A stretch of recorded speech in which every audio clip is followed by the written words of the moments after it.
पिछले 2-3 घंटे से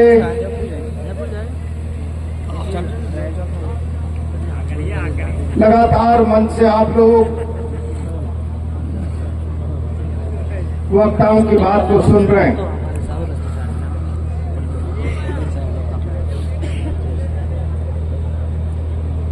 मेरे पास कोई नया विषय नहीं बचता, कोई नई बात आपके सामने रखूं। पूरा करना रिकॉर्ड यार, है ना? प्रेम से तो सही है। 13 तारीख की समरावता की घटना ने ठीक है, सारे देश को हिला के रख दिया।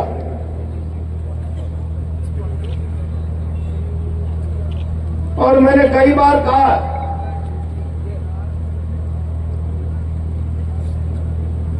ऐसा दृश्य अंग्रेजों के राज में देखने को मिलता था।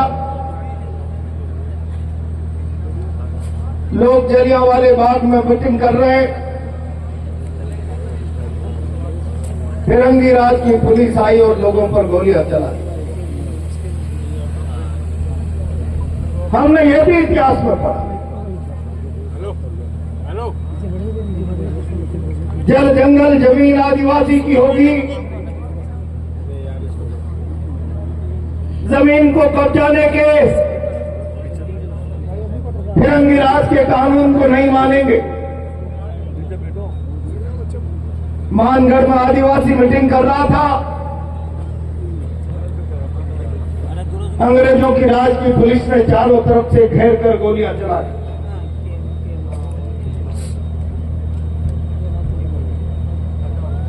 और उस मानगढ़ के शहीदों की शहादत, वो जलियांवाला बाग के शहीदों की शहादत की बुनियाद में रास्ता बनाया कि हम आजाद भारत में अपने अधिकारों की लड़ाई लड़ सके। आजाद भारत में तमाम लोगों के साथ न्याय और इंसाफ हो सके। लेकिन समरावता ने फिर भी जनरल डायर के इतिहास की यादें दिला दी। अपने लिए न्याय और इंसाफ की मांग को लेकर समरावता बैठा 15 किलोमीटर से हटाकर 85 किलोमीटर उपखंड में मत जोड़ी। लगातार पिछले कई दिनों से अपनी मांग को लेकर समरावता शासन प्रशासन के सामने अपनी बात रख रहा था। सरकार के कानून में शीशा लगाओ।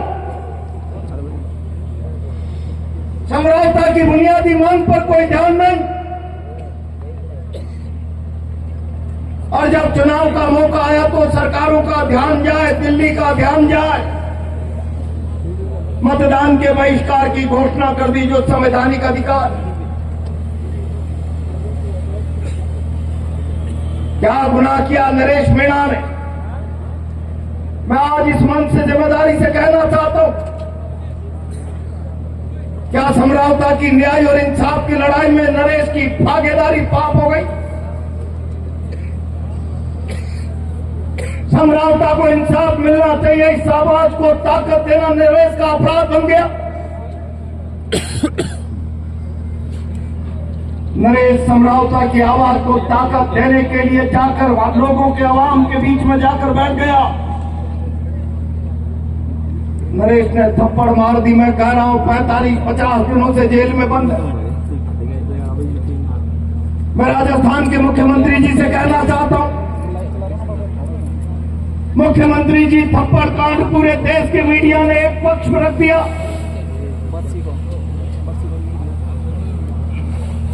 लेकिन समरावता अपनी मांग को लेकर लड़ रहा है। मतदान का बहिष्कार हो रहा है। आपके प्रशासन का एक अधिकारी एसडीएम आता है, बहन चित्रा मीणा का हाथ पकड़कर घसीटकर शासन का दम्भ दिखाता है।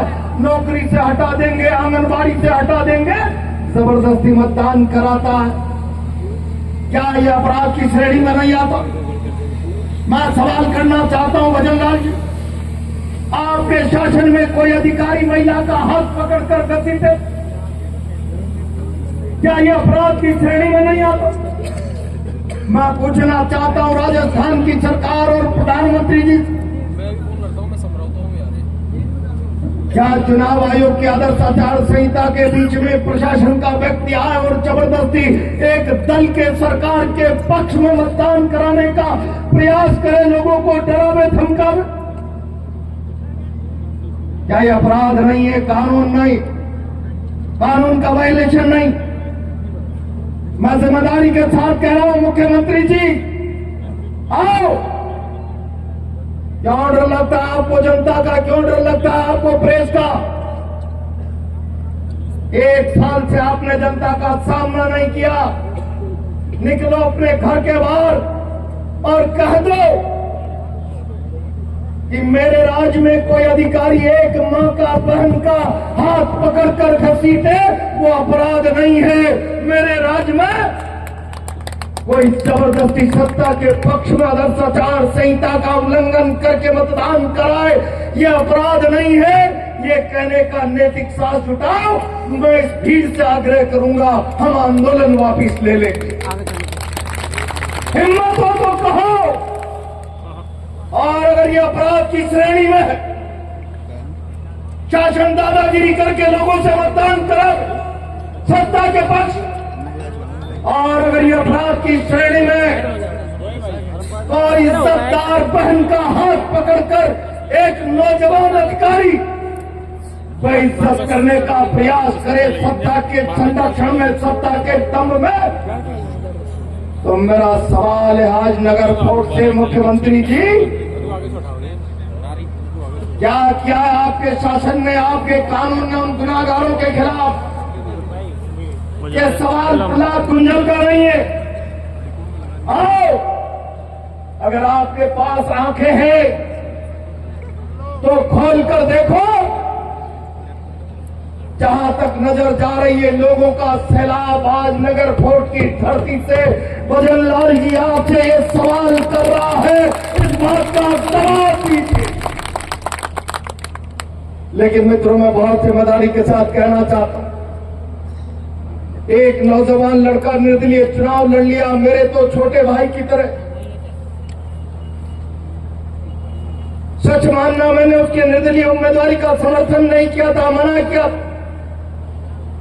मन में बहुत गुस्सा होने के बाद भी मैं बहुत दिनों तक चुप रहा कि कुछ लोग मुझ पर आरोप न लगा दे कि शायद मैंने इसको चुनाव लड़ने के लिए संरक्षण दिया हो। लेकिन मैं आज आप लोगों से पूछना चाहता हूं, भारत दुनिया का सबसे बड़ा प्रजातंत्र, जब प्रजातंत्र का वसंत पर्व आता है, लोग मतदान करते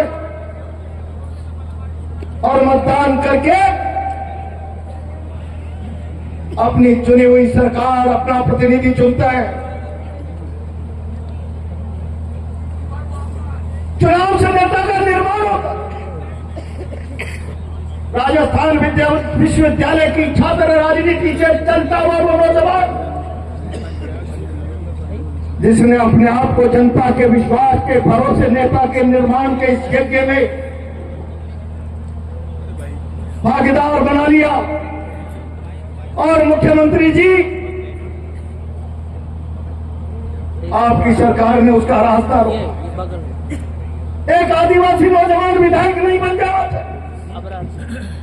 एक राजस्थान के नौजवानों की अब भड़कती हुई आवाज राजस्थान की विधानसभा में नहीं जानी चाहिए। सारे शासन की ताकत को उसे रोकने के लिए लगा दिया। मुख्यमंत्री जी, आपके शासन की ताकत के कारण वो आदिवासी नौजवान एमएलए तो नहीं बन पाया, लेकिन 60,000 वोट लेकर उसकी ताकत आपके विधायक से 4 गुना ज्यादा बन गई। जेल में डाल दिया। मैं कहना चाहता हूं मुख्यमंत्री जी, आप क्या कर रहे हो? आपने भाई नरेश मीणा को जेल में डाल दिया। लोहा तपता है तो सोना बनता है। नरेश जेल से आएगा 4 गुना ताकतवर बनकर आएगा। और इस भजन सरकार के खिलाफ जनता की आवाज को ताकत है। लेकिन मित्रों, इसमें भजनलाल जी का गुनाह क्या है, मैं नहीं समझ पा। दुर्भाग्य इस राजस्थान का। पहले हम कहा करते थे राजा रानी के पेट से पैदा होता। लोकतंत्र आया, जलियांवाला बाग के शहीदों की शहादत ने रास्ता बनाया, मानगढ़ के आदिवासी की शहादत ने रास्ता बनाया। फिर हम राजा को पेटी से पैदा करने लगे। पहले पेट से राजा, फिर पेटी से राजा, और अब नई प्रथा पर्ची से राजा। और इसलिए भाई और बहनों, मैं कहना चाहता हूं, अपनी काबिलियत के आधार पर, संघर्षों के आधार पर, जनता के भरोसे के आधार पर जब सत्ता प्राप्त करने का सामर्थ्य नहीं होगा, केवल दिल्ली की कृपा से पर्ची के आधार पर सत्ता प्राप्त की जाएगी, तो जिसमें जनता का सामना करने का साहस नहीं होता, वो जनता के भय से अपने और जनता के बीच में पुलिस की दीवार रखता है। मैं भजनलाल जी कहना चाहता, कितने दिन आप पुलिस की दीवार से सुरक्षित रह पाओ? यह केवल आपका सवाल नहीं। मैं समझौता जाकर आया हूं। लोग कोरे नरेश मीणा की लड़ाई न समझे। जो चेहरा वहां पर आपके शासन के प्रशासन का नजर आया है, दलित आदिवासियों के साथ अत्याचार हुआ। और ये नई कहानी नहीं। आपके राजनीतिक चरित्र को समझौता के बाद भारत की पार्लियामेंट में देश के गृह मंत्री के बयानों में प्रदर्शित कर। प्रधानमंत्री जी, आपकी सरकार की मानसिकता दलित विरोधी, आपकी सरकार की मानसिकता आदिवासी विरोधी, और आपके मुख्यमंत्री को यह मुगालता हो जाए कि ये चंद उर्दीधारियों की लाठियों के बल पर आदिवासी और दलित की आवाज को बंद कर सकते हैं, तो मानगढ़ के इतिहास का अध्ययन कीजिए। दुनिया की सबसे ताकतवर सरकार की गोलियों की आवाज भी दलित आदिवासी की आवाज को दबाने का सामर्थ्य नहीं रख पा। मैं चुनौती दे रहा हूं, बहुत जिम्मेदारी के साथ कहना था। मेरे सामने बैठे हुए सैलाब, मैं सैल्यूट कर रहा हूं आप। मैं चौथा भरवाड़ा गया, भाई प्रहलाद मीणा और मुकेश मीणा ने मुझे कहा कि आना ही पड़ेगा प्रहलाद गुंजल, बात खराब हो जाए। मैं निराश था संख्या देखकर। मुझे एक बड़े नेताजी ने कहा, प्रहलाद गुंजल अब मत बोल, मुद्दे की गर्मी खत्म हो गई। मैंने आग्रह पूर्वक कहा, हम मुद्दे की गर्मी और सर्दी के आधार पर जंग के फैसले नहीं करते, अन्याय के खिलाफ लड़ने के लिए आवाज उठाते। आज मुझे मुद्दे की गर्मी की बात बता रहे हैं, मैं आपका सम्मान करता हूं। आप मुझे जरा मुद्दे की गर्मी और सर्दी की बात बता रहे हो, तो ये भी बता दो, क्या समझौता की घटना को आप अन्यायी मानते हो या नहीं मानते? और अगर अन्याय नहीं मानते हो तो सार्वजनिक घोषणा करो, और अगर वो अन्याय है, तुम जिंदा रहे, मुद्दा गर्म रहे, शरद रहे, हम अन्याय के खिलाफ बोलते रहेंगे। जब तक चहल में जान है, तब तक अन्याय के खिलाफ आवाज उठती रहेगी। और आज जिंदाबाद जिंदाबाद, आज मुझे फक्र है। मैंने परसों सोशल मीडिया पर कहा था, मुझे डर लग रहा, भारत ने एक अद्भुत व्यक्तित्व खो दिया, और उनके जाने के बाद भारत के प्रधानमंत्री जी, आप उनकी क्षमता को, उनकी ताकत को, उनके कृत्य को, उनकी राजनीतिक विरासत को कब्जाने का फैसला का प्रयास कर रहे, जबकि आपने प्रधानमंत्री बनते ही कहा था, जरा रेनकोट पहनकर सावर के नीचे नाना सीखे तो मनमोहन सिंह जी से सीखे। लेकिन उन मनमोहन सिंह जी के चले जाने के बाद एक व्यक्ति की ताकत का अंदाजा, उसकी बुद्धिमत्ता का अंदाजा दुनिया में भारत को किस प्रकार से आर्थिक महाशक्ति बनाने का रास्ता बना कर गया। आज आपने चाहे घटिया राजनीतिक मानसिकता से स्वीकार किया हो, उस मौके पर भी आपने आलोचना के पक्ष को नहीं छोड़ा। मैं आलोचना कर रहा हूं इस मंच से। मुझे डर लग रहा था कि 100 की इस घड़ी में मैंने लोगों से पूछा, उन्हें कहा आनंद के कार्यक्रम में नहीं जा रहे हो, आप जा रहे हो जुल्म से पीड़ित को न्याय दिलाने की बात करते। आप जा रहे हो बहन चित्रा सहित, मैं कहना नहीं चाहता। रोज रोज मीडिया में देखते हैं वो बहनें कहती है, प्रहलाद गुंजर जो भी नेता जाता है, मैं टिप्पणी नहीं करना चाहता, उसके सामने मेरी माँ ये बयान करती है, सिर में टाके हैं बता सकते हैं, हाथ में प्लास्टर है बता सकते हैं, पैर में प्लास्टर है बता सकते हैं, प्रहलाद गुंजर कहां कहां नहीं मारा लाठियों से, कैसे बताए इतनी बड़ी जुल्म की दास्तां हो जाए। मैंने परसों कहा था जिसके मन में अन्याय के खिलाफ लड़ने का जज्बा है, वो तमाम लोग 29 को आओ। मैं आज सैल्यूट कर रहा हूं आपको। अभी अन्याय के खिलाफ आवाजें मरी नहीं है, लोगों के चहन में इंकलाब जिंदा है, और ये इंकलाब का नारा जो लिखा हुआ, मैं बहुत जिम्मेदारी से कहना चाहता हूं मित्रों, लड़ाई समाप्त नहीं, लड़ाई अभी आगे बढ़ने वाली है। इंकलाब के नारे का मतलब समझ लीजिए। मैंने बरवाड़ा में भी कहा, इनकलाब में कुर्बानी छुपी है। ये भगत सिंह का फोटो लग रहा, भगत सिंह इनकलाब का नारा देकर अंग्रेजी सल्तनत से टकरा गए, और जब फांसी का रास्ता बन गया तो सारा देश उबल गया। भगत सिंह को फांसी हुई तो गोरों को भगा कर रहेंगे, इस मुल्क में नहीं रहने देंगे। क्रांतिकारियों ने सलाह दे डाली, भगत सिंह आप बाहर जाइए, देश आपकी रिहाई के मामले में उबल रहा है, आप जाकर नेतृत्व करिए।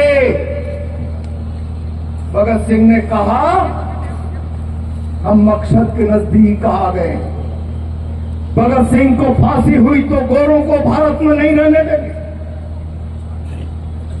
हम मकसद के नजदीक आ गए, देश में ये भाव आ गया।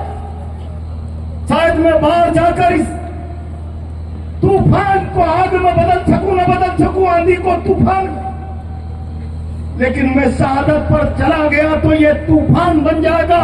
और इसलिए आज मेरा रास्ता पहाड़ के बजाय शहादत का रास्ता है। ये कुर्बानी इंकलाब में छुपी हुई है, और आज ये इंकलाब भजनलाल की सरकार के खिलाफ नगर वोट में गूंज रहा है। भजनलाल जी मैं चेतावनी दे रहा हूं, आपके पास राजनीतिक सामर्थ्य भी नहीं, आपके पास राजस्थान को समझने का राजनीतिक नजरिया भी नहीं। मैं कोई मुख्यमंत्री के ओहदे पर बैठे हुए सम्मानित व्यक्ति, आपसे मेरी मित्रता भी रही है, मैं कोई नीचा दिखाने के नजरिए से आपसे बात नहीं कर रहा, लेकिन मैं आरोप लगा रहा हूं आपकी पार्टी का नजरिया दलित के खिलाफ, आदिवासी के खिलाफ है, गांव के खिलाफ है, गरीब के खिलाफ है, किसान के खिलाफ। अगर गांव गरीब के खिलाफ नहीं होता,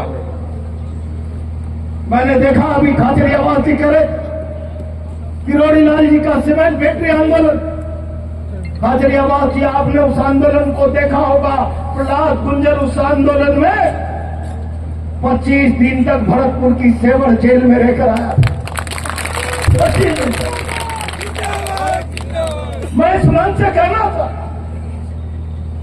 एक उम्रदराज नेता भजनलाल जी, जिस रोज डॉक्टर किरोड़ी लाल ने पुलिस की लाठियों से अपने आप को अस्पताल में पहुंचाया होगा, राजनीति में आपका जन्म भी नहीं हुआ होगा, आप मुख्यमंत्री बन गए, लेकिन आपने क्या मर्यादा रखी? समझौता में कहकर चले गए हम न्यायिक जांच कराएंगे, एक एक पाई की भरपाई कराएंगे। आपने उस आदिवासी इतने बड़े वरिष्ठ जिसका जीवन पूरे राजस्थान के नौजवान किसान आदिवासी दलित के लिए लड़ते लड़ते होम हो गया, आपने उसका मानवर्धन किया, आपने उसके साथ अन्याय किया, उसको नीचा दिखाने का प्रयास किया। मैं किरोड़ी लाल जी से कहना चाहता हूं, किरोड़ी लाल जी क्यों मौन हो? भजनलाल शर्मा अगर आज मुख्यमंत्री की कुर्सी पर बैठे हैं तो भारतीय जनता पार्टी में केवल अकेले किरोड़ी लाल का संघर्ष पिछले 5 सालों का आधार बना है। बोलो इस समाज के लिए मौन धारण मत करो।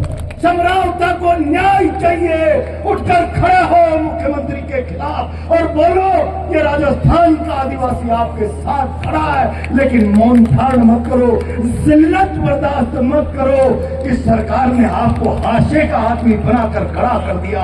आपके संघर्ष के इतिहास को इस सरकार ने दफनाने का कार्यक्रम बना लिया। मैं आज समरावता की इस नगर फोर्ट की धरती से चुनौती दे रहा हूं, भजनलाल जी, आप कितनी ही आदिवासी विरोधी मानसिकता रखो, ये फितरत। पहले धर्म के आधार पर लोग लड़ाई, हरियाणा में ओबीसी के आप लोगों को आपस में लड़ाई। मैं बहुत इस पर नहीं कहना था, लेकिन मैं इतना कहना चाहता हूं, जातियों को लड़ाकर, जातियों में मतभेद पैदा करके, जातियों को हताश निराश करके, प्रताड़ित पीड़ित करके सत्ता का मकसद ये राजस्थान समझ गया है।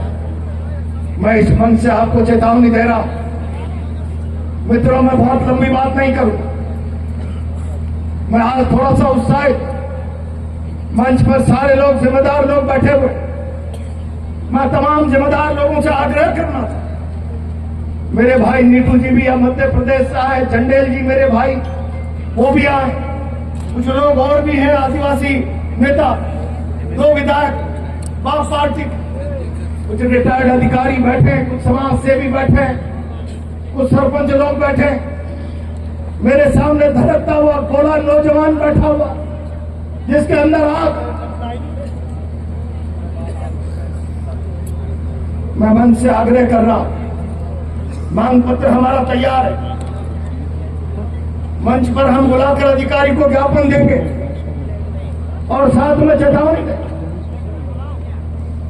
मैं आज आप लोगों को यह नहीं कहना चाहता आओ, मैं कई जिलों में घूमा हूं इस बैठक के लिए और मैंने एक ही बात कही कि प्रजातंत्र में सरकारों को डराने का हथियार चंबल है और इसलिए मैं 29 तारीख का आह्वान आपको सिर कटाने, सिर काटने नहीं, सिर गिराने के लिए कर रहा हूं।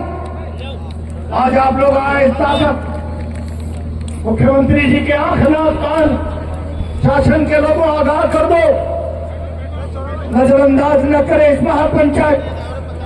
अगर इसको नजरअंदाज करने का प्रयास किया तो गंभीर परिणाम होंगे, राजस्थान की धरती पर चल चला जाएगा।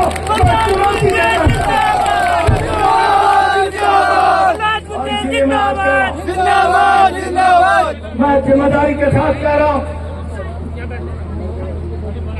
मैं अकेला क्या घोषणा करूंगा, 10 लोगों के साथ जयपुर में चर्चा करेंगे। नए साल के बाद 1-2 दिन में हम इस सरकार को 10 दिन का समय दे रहे हैं।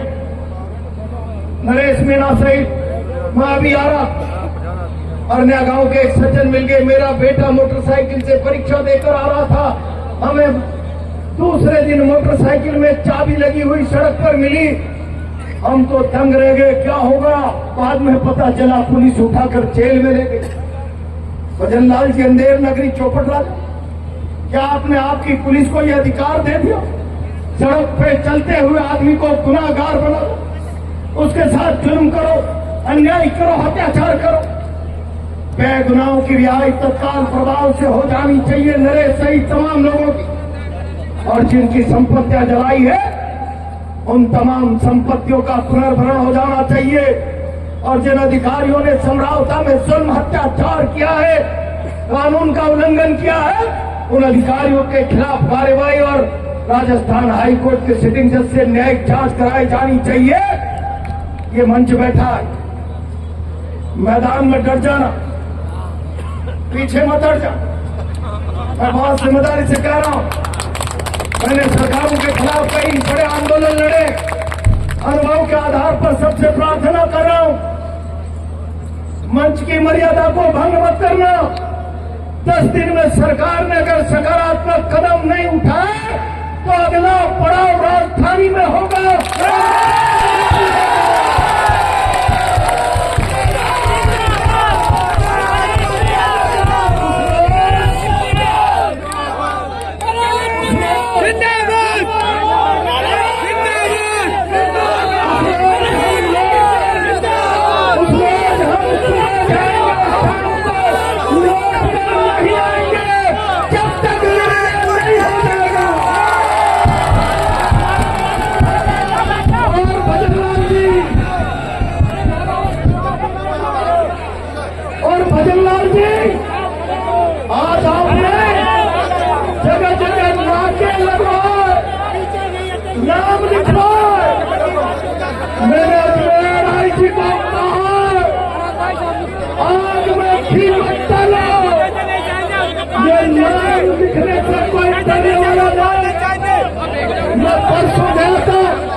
कि जिसकी मां ने दूध पिलाया है 29 तारीख